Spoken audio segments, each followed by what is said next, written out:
In recent years, headlines have declared a surprising trend. Fewer people are having sex than ever before. This isn't just a passing phase or a quirky statistic, it's a significant shift that's raising questions among researchers, psychologists, and everyday people alike.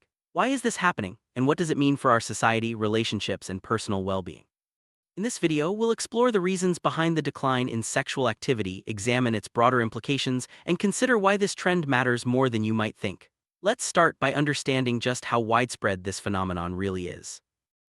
Studies from countries like the United States, Japan, and the UK show a clear decline in sexual activity across all age groups, but especially among young adults. For example, surveys reveal that a growing percentage of people in their 20s report not having sex for a year or more. This isn't just a minor dip, it's a dramatic change compared to previous generations. These numbers have sparked debates and concern, as experts try to figure out what's driving this shift. But before we dive into the reasons, let's look at how our modern lifestyle might be influencing these trends. Today's fast-paced, always connected world brings unique challenges. Many people feel overwhelmed by work, financial stress, and the constant presence of technology. Smartphones and social media can make us feel more connected, but they also distract us from real-life intimacy. The pressure to succeed and the fear of missing out can leave little room for romance or physical connection. As a result, sex often takes a backseat to other priorities. But technology isn't the only factor at play. Let's explore how changing attitudes are also shaping our intimate lives.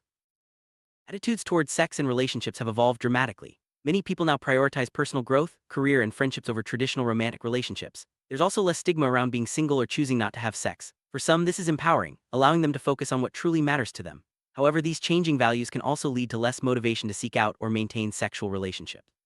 Next, we'll look at how mental health and emotional well-being are intertwined with these trends. Mental health challenges like anxiety, depression, and loneliness are on the rise, especially among young people. These issues can significantly impact libido and the desire for intimacy. When people feel isolated or stressed, it's harder to form and maintain close relationships. The pandemic has only intensified these feelings for many. Addressing mental health is crucial, not just for individual well-being, but also for fostering healthy relationships. But what about the role of technology in all this? Let's take a closer look.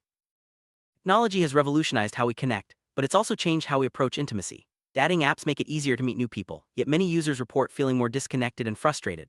Online interactions can sometimes replace real-life experiences, leading to a sense of emptiness. Pornography is more accessible than ever, which some experts believe may reduce motivation for real-world sexual relationships. As we rely more on screens, the quality of our connections can suffer. Now, let's consider the broader social consequences of this trend. Decline in sexual activity isn't just a private matter, it has far-reaching social implications. Lower birth rates are already causing concern in many countries, affecting everything from the economy to social security systems. Fewer romantic relationships can also mean less social cohesion and support. Some experts worry about the long-term effects on mental health, community, and even creativity. As we look at these broader impacts, it's important to remember that every trend has complex causes and effects. Next, we'll explore why this matters for individuals and society as a whole. Sexual intimacy is about more than just physical pleasure. It's a key part of human connection, emotional health, and even personal identity. When fewer people are having sex, it can signal deeper issues with loneliness, stress, or changing values. Understanding this trend helps us reflect on what we want from our relationships and our lives. It also encourages us to think about how we can foster healthier connections, both with ourselves and others. As we wrap up, let's consider what the future might hold. Decline in sexual activity is a complex issue with no single cause or solution. As society continues to evolve, so will our attitudes towards sex, relationship, and intimacy. By understanding the reasons behind this trend, we can make more informed choices about our own lives and support those around us. Whether it's prioritizing mental health, building stronger relationships, or simply being more mindful of our needs, the conversation about sex in society is far from over. Thanks for joining us as we explored why nobody is having sex anymore and why it truly matters.